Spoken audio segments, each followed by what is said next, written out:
জনক নন্দিনী সীতাদেবীকে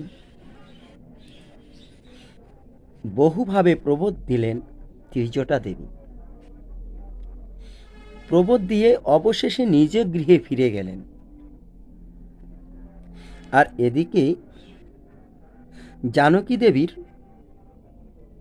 অতিশয় বিরহ ব্যথা বাড়তে লাগল।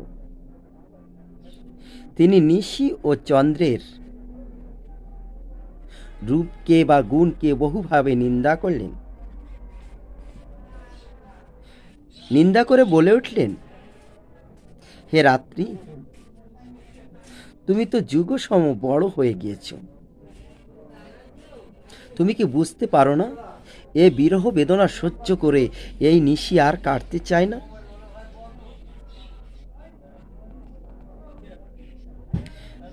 জানকী দেবী দুঃখিত হয়ে মনের খেদে বিলাপ করতে থাকলেন।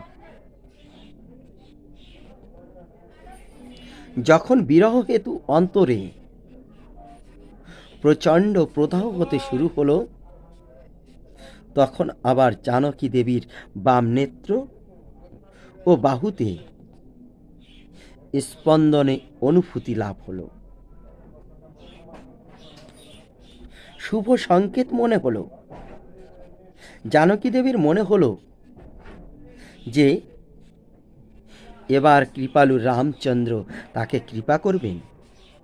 অবশ্যই অবশ্যই রামচন্দ্রকে তিনি লাভ করতে পারবেন, এই আশা ব্যক্ত করে মনে মনে একটু হাসির উদয় হলো।